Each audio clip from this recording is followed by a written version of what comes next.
Hello everyone. उम्मीद करता हूँ आप सब लोग बहुत अच्छे होंगे और आपका आने वाला एग्ज़ाम के लिए बहुत मेहनत कर रहे होंगे। तो आओ आज से हम एक न्यू सीरीज शुरू करने वाले हैं। देख के आपको पता चले होगा पी ब्लॉक्स। तो आज इस वीडियो में हम बात करने वाले हैं 13 से लेकर 18 तक पूरा ग्रुप कंबाइन करके विथ सुपर ट्रिक।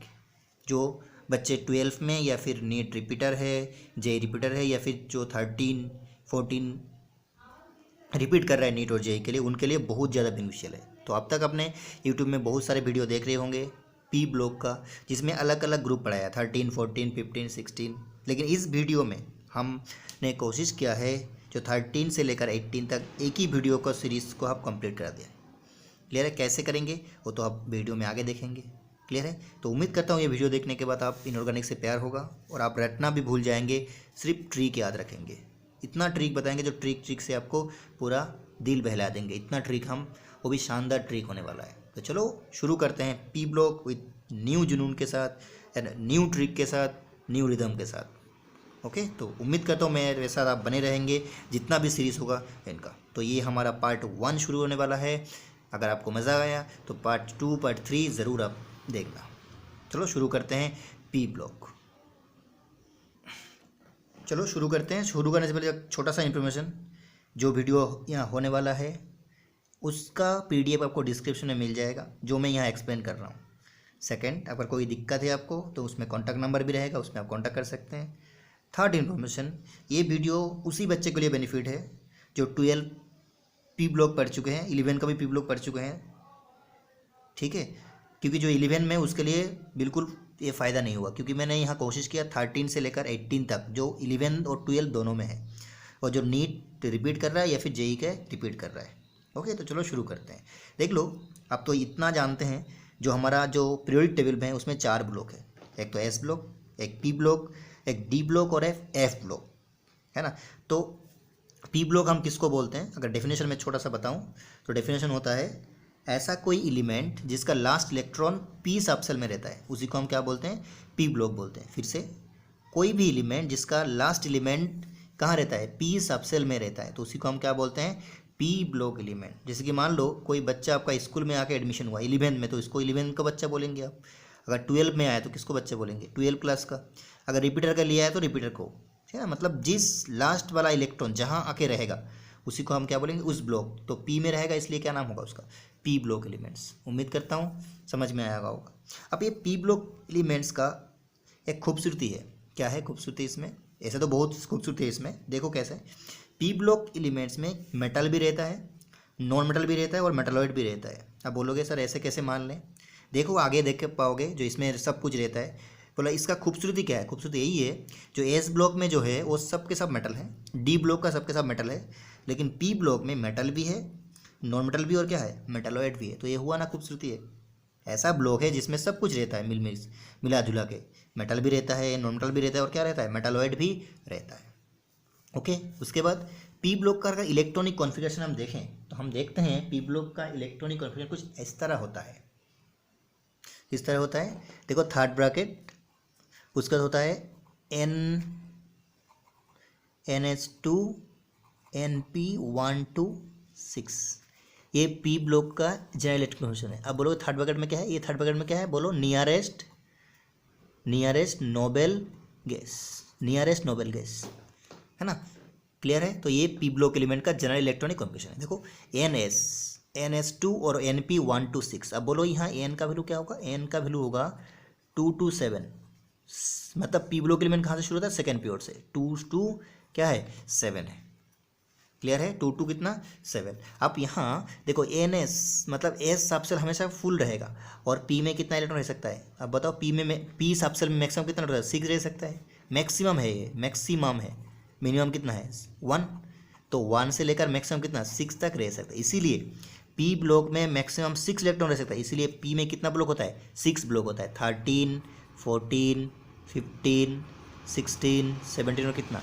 18। देखो 13 एक ब्लॉक, देखो 13 14 15 16 17 कितना ब्लॉक हुआ? 6 ब्लॉक। तो आपका मन में ये जो सवाल था, जो पी में कितना ब्लॉक होता है, तो कितना होता है? 6।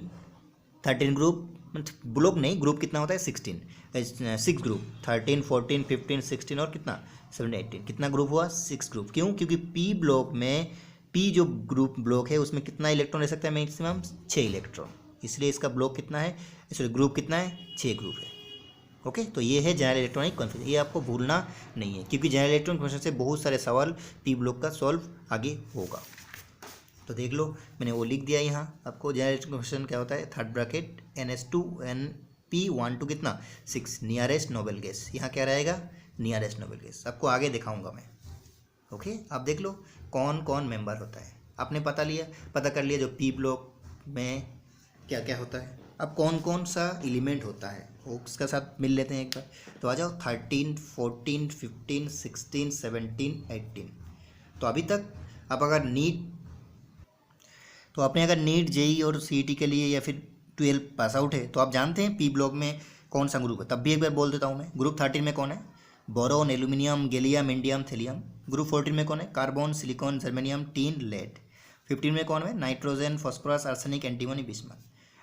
ग्रुप 16 में कौन है, oxygen sulphur selenium tellurium polonium. Group 17 में कौन है, फ्लोरीन क्लोरीन ब्रोमीन आयोडीन और एस्टाटीन।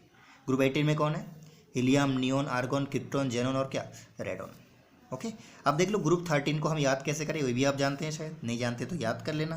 देखो बैंगन आलू गाजर इन थैला, क्या बैंगन आलू गाजर इन थैला। कार्बन में 14 में कार्बन फैमिली में कहे सीता जी सोनो प्रभु, कहे सीता जी सोनो प्रभु, ठीक है ना। अब जो जानते हो, अगर दूसरा कुछ जानते तो बहुत अच्छा है, वही कर लीजिए आप। देखो 15 में देखो nitrogen phosphorus arsenic antimony bismuth, Nana Patekar औषरिया सब बिंदस, नाना पाटेकर आसमा बोल सकते हो, नाना पाटेकर आसमा सब बिंदास। ऑक्सीजन ओल्ड स्टाइल से टेपो, ओल्ड स्टाइल से टेपो, या फिर ये बोल सकते ओ शोशी टेपो, ओ शोशी टेपो। ग्रुप 17 देखो फिर कॉल बाहर आएगा ऑटो, फिर कॉल बाहर आएगा ऑटो। ओके, इसमें ग्रुप 18 में देखो हेना नीना और करीना जेरोक्स लाना, हेना नीना और करीना जेरोक्स लाना, हेना नीना और करीना जेरोक्स लाना। तो ये इस तरह हम याद करते हैं। ओके, उम्मीद करता हूँ ये आप जानते होंगे, अगर नहीं जानते हो तो आप इस तरह याद कर सकते हैं। अब आओ आपको हम दिखाते हैं कि इस ग्रुप का मैंने बोला था खूबसूरती क्या है। इसमें मेटल भी है, नॉन मेटल भी और क्या है मेटलॉइड भी है।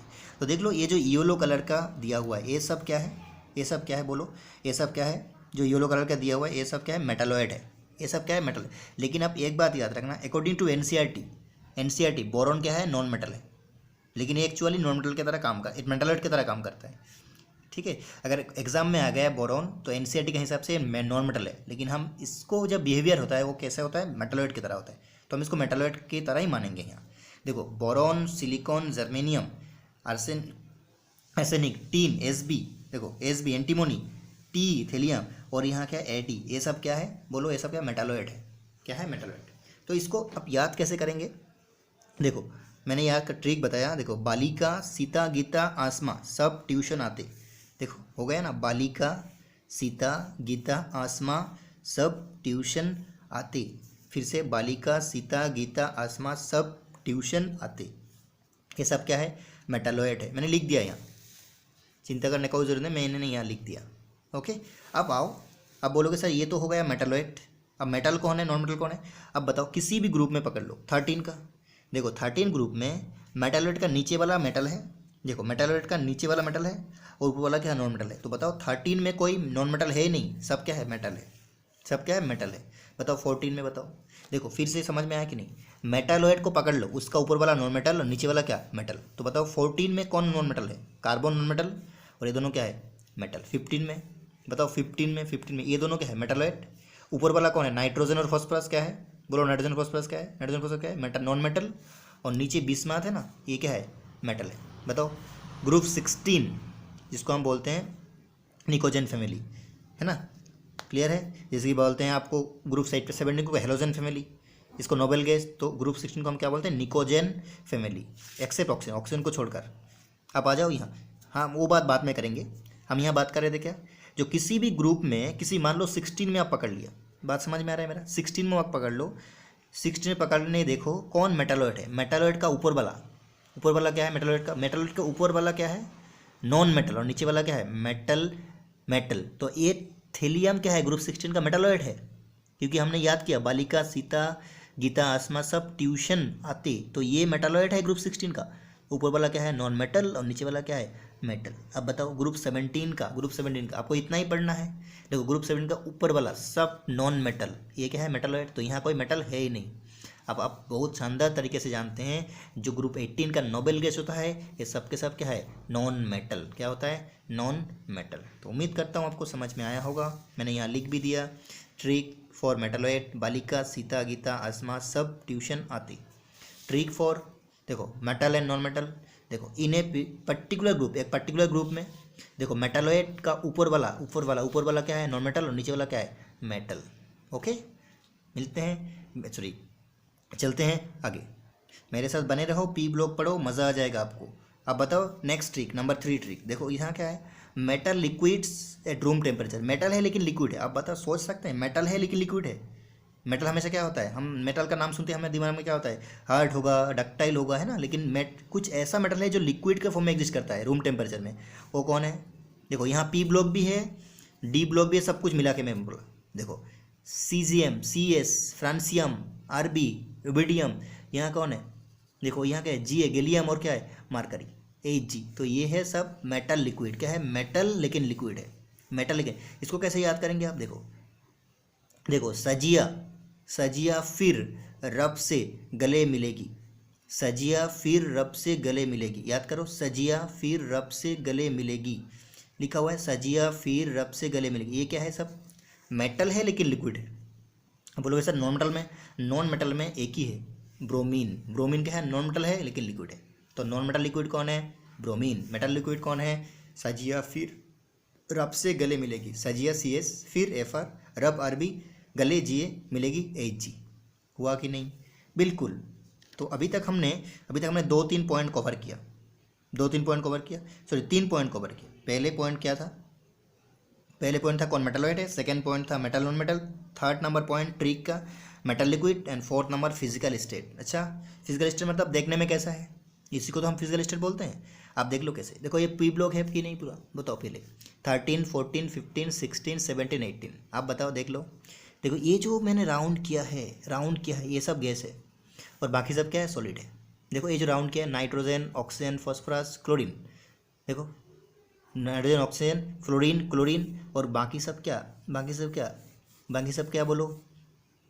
बाकी सब हेलोजन, सब क्या है? गैसियस है ना। अब देखो ये ब्रोमीन क्या है? लिक्विड है, ओनली लिक्विड। बाकी सब क्या है? सॉलिड है।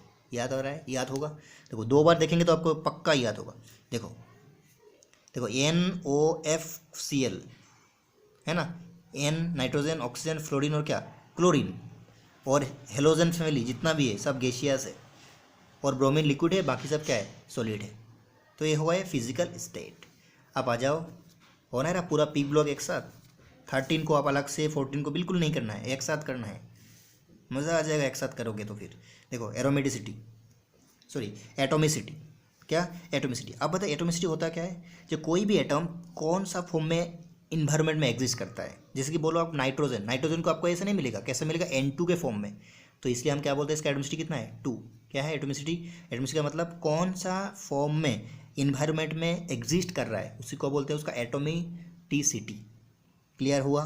देखो नाइट्रोजन इज डायएटोमिक गैस। क्या बोलते हैं इसको? नाइट्रोजन को डायएटोमिक गैस बोलते हैं। ओके, ये तो गैसियस, अब तो पता है नाइट्रोजन गैस है, लेकिन क्या है? दो नाइट्रोजन एक साथ रहता है, इसलिए क्या है? डायएटोमिक गैस। अब नाइट्रोजन कुछ इस तरह फॉर्मेट में रहता है, N ट्रिपल बॉन्ड N। अब बताओ नाइट्रोजन का वैलेंस में कितना इलेक्ट्रॉन है? 5। कितना बॉन्ड बनाया? 3 बॉन्ड बनाया कि नहीं? तो 2 इलेक्ट्रॉन क्या रहता है? दोनों बॉन्ड नहीं बनता, इसको बोलते हैं लोन पेयर। क्या रहता है? Lone pair. तो 3 बॉन्ड पेयर और 1 लोन पेयर रहता है। ये जो नाइट्रोजन है, ये जो पाई बॉन्ड बनाए, इसको बोलते हैं पी पाई। कौन सा? पी, क्योंकि इसके बाद ये कौन सा पीरियड का है? सेकेंड पीरियड का है। तो ये क्या बनाएगा? P pi bond. तो इसको बोलते हैं पी पाई मल्टीपल बॉन्ड। और ये पी पाई मल्टीपल बॉन्ड जो हुआ, ये बहुत ज़्यादा स्ट्रॉन्ग होता है। इसीलिए नॉर्मल टेम्परेचर में नाइट्रोजन क्या होता है? बहुत इनर्ट होता है, रिएक्शन करना नहीं चाहता है। आपको पता है दोस्तों, नाइट्रोजन इन्वायरमेंट में बहुत ज़्यादा है, अगर नॉर्मल टेम्परेचर में रिएक्शन करता तो बहुत कुछ बन जाता है। लेकिन नॉर्मल टेम्परेचर में रिएक्शन नहीं करता है, इसलिए इन्वायरमेंट में नाइट्रोजन का अमाउंट इतना ज़्यादा है तब भी क्या होता है, रिएक्शन नहीं होता है। तो मैंने लिख दिया ये। तो बोलो नाइट्रोजन डायटोमिक गैस है, ऐसा एग्जिस्ट करता है। Triple bond N, triple bond N, 3 bond इस्तेमाल किया बॉन्ड पेयर में, एक लोन पेयर रह जाता है। इस बॉन्ड को हम क्या बोलते हैं, पी पाई पी पाई। अगर बोले कि पी पाई पी बॉन्ड कितना है तो बोलोगे 2, क्योंकि ये तो सिग्मा है ना। अब बोलो ये क्या है, मल्टीपल बॉन्ड, एक से ज़्यादा तो मल्टीपल बॉन्ड, और ये मल्टीपल क्या था, वेरी स्टेबल, बहुत ज़्यादा स्टेबल। इसीलिए ये नॉर्मल टेम्परेचर में क्या नहीं करता है, इनर्ट होता है, इनर्ट, रिएक्शन नहीं करना चाहता है। अब उसी ग्रुप में देख लो, उसी ग्रुप में देखो फॉस्फोरस, आर्सेनिक, एंटीमोनी, ये तीनों, फॉस्फोरस, आर्सेनिक, देखो नाना, पार्टिकर, आसमा, सब, पार्टिकर, आसमा, सब, ये तीनों क्या होता है, टेट्रा एटॉमिक सॉलिड। क्या होता है, टेट्रा एटॉमिक सॉलिड। देखो P4, S4, Sb4, same structure, सबका सेम स्ट्रक्चर। यार ये क्या नहीं करता है, ये पी पाई डी पाई पी पाई पे बॉन्ड फॉर्मेशन नहीं करता। इसके पास देखो ये थर्ड पीरियड का है, थर्ड फोर्थ फिफ्थ, तो ये पी पाई पे मल्टीपल फॉर्मेशन नहीं करता। इसका स्ट्रक्चर कुछ ऐसा होता है। देखो यहाँ देखो तीनों का स्ट्रक्चर सेम है। इसका स्ट्रक्चर देखो पी पी पी, 4 पी हो गया। इसका स्ट्रक्चर बना के दिखाऊँ आपको। देखो 1 2 3 4, 1 2 3 4 हुआ। इसे कितना बॉन्ड हुआ, 2, तो इधर से इधर कर, तो इधर से इधर कर, तो 3 बॉन्ड हो गया। बताओ 3 बॉन्ड हो गया, तो बैलेंस में 5 इलेक्ट्रॉन है, तो 2, एक लोन पेयर रह जाएगा, lone pair, lone pair, lone pair, और क्या, लोन पेयर, है ना। अब इसका हाइब्रिडेशन क्या है, देखो 3 बॉन्ड पेयर, एक लोन पेयर, तो हाइब्रिडेशन क्या होगा, sp3। अगर sp3 बॉन्ड एंगल कितना होना चाहिए था, 109 डिग्री 28 मिनट, इतना। लेकिन यहाँ होता है कितना पता है आपको, 60 डिग्री। तो बहुत ज़्यादा एंगुलर स्ट्रेंथ है, इसलिए ये बहुत ज़्यादा अनस्टेबल है। जो अनस्टेबल होता है वो क्या है, केमिकली हाईली रिएक्टिव होता है, इसीलिए ये सब ज़्यादा रिएक्टिव है, बहुत ज़्यादा क्या है, ड्यू टू एंगुलर स्ट्रेंथ। यही आया था नीट 2011 में। एंगुलर स्ट्रेंथ कितना है, देखो बॉन्ड एंगल कितना है, 60 डिग्री, लेकिन sp3 हाइब्रिड होना चाहिए कितना, बोलो कितना होना चाहिए था, 109 डिग्री। तो ये due to huge angular strength they are chemically बहुत ही ज़्यादा क्या रिएक्टिव है।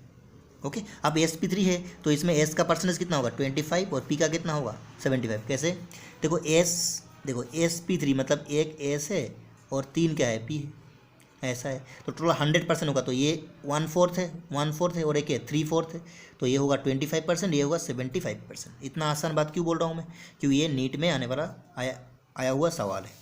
उसके बाद बिस्मथ, ये ओनली मोनोएटॉमिक क्या है, मोनोएटॉमिक सॉलिड है। देखो मोनोएटॉमिक है ड्यू टू मेटालिक बॉन्ड, इसमें मेटालिक बॉन्ड होता है, ये इसलिए मल्टीपल बॉन्ड फॉर्मेशन नहीं कर सकते। तो बोलो एटोमिसिटी क्या होता है, कोई भी एटॉम प्योर स्टेट में या फिर इन्वायरमेंट में कैसे एग्जिस्ट करता है, उसी का नंबर है एटोमिसिटी। नाइट्रोजन डायटोमिक है, फॉस्फोरस, आर्सेनिक, एंटीमोनी क्या है, टेट्रा एटोमिक है, बिस्मथ क्या है, मोनो एटोमिक। आपको मैंने वीडियो का शुरुआत में ही बोला है। अब हम एक साथ पढ़ रहे हैं 13 से 18। तो बताओ एटोमिसिटी हमने किसके बारे में पढ़ा, ग्रुप 15 के बारे में। आप किसके बारे में पढ़ेंगे, 16 के बारे में। देखो ऑक्सीजन क्या होता है, डायटोमिक गैस। बाकी क्या है, सल्फर, सेलेनियम, टेलेनियम, पोलोनियम, ये सब क्या है। देखो पोलोनियम क्या है, मोनोएटॉमिक। बाकी सल्फर, सेलेनियम, ये मेनली क्या होता है, ऑक्टा एटॉमिक। क्या होता है, ऑक्टा एटॉमिक सॉलिड। अच्छा सॉलिड कौन है वो तो पहले ही आपको पता चला, सॉलिड कौन है, लिक्विड कौन है, और गैसियस कौन है ना। तो ग्रुप 16 में ओनली सॉलिड गैस कौन है, ऑक्सीजन, बाकी सब सॉलिड है।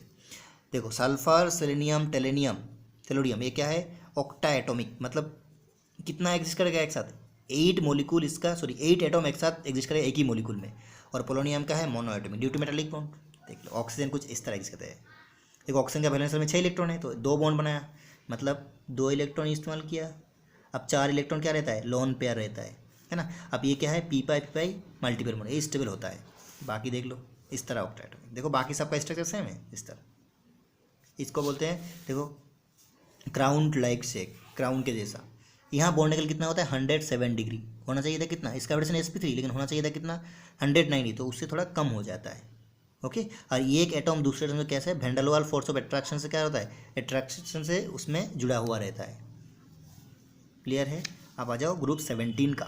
देखो ग्रुप 17 का 80 छोड़कर, स्टार्टिंग क्या है, मोनोएटॉमिक है और रेडियो एक्टिव भी है। बाकी सब फ्लोरीन, क्लोरीन, ब्रोमीन, ये क्या है, सब डाईएटॉमिक। देखो फ्लोरीन डाईएटॉमिक गैस, क्लोरीन डाईएटॉमिक गैस, देखो आयोडीन डाईएटॉमिक सॉलिड, और ब्रोमीन क्या है, डाईएटॉमिक लिक्विड। देखो पहला दोनों क्या है, गैस है, ब्रोमीन लिक्विड है, आयोडीन क्या है, सॉलिड है। ये आपको पहले ही पता चलेगा। अब देख लो ये दोनों येलो कलर का है, ये रेड ब्राउन कलर का है, और क्या है, येलो कलर का है। याद रखना ये फ्लोरीन, क्लोरीन क्या होता है, येलो कलर, ब्रोमीन क्या होता है, डाईएटॉमिक लिक्विड, रेड ब्राउन कलर का, आयोडीन क्या होता है, डाईएटॉमिक सॉलिड, कौन सा कलर का, येलो कलर का।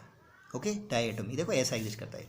फ्लोरीन सिंगल बॉन्ड फ्लोरीन, यहाँ लोन पेयर है कितना, एक ही बॉन्ड किया। अरे बोलो फ्लोरीन का कितना वैलेंशियल में इलेक्ट्रॉन, हेलोजन का 7, एक बॉन्ड किया और कितना लोन पेयर बचा है 3 पेयर, मतलब 6 इलेक्ट्रॉन।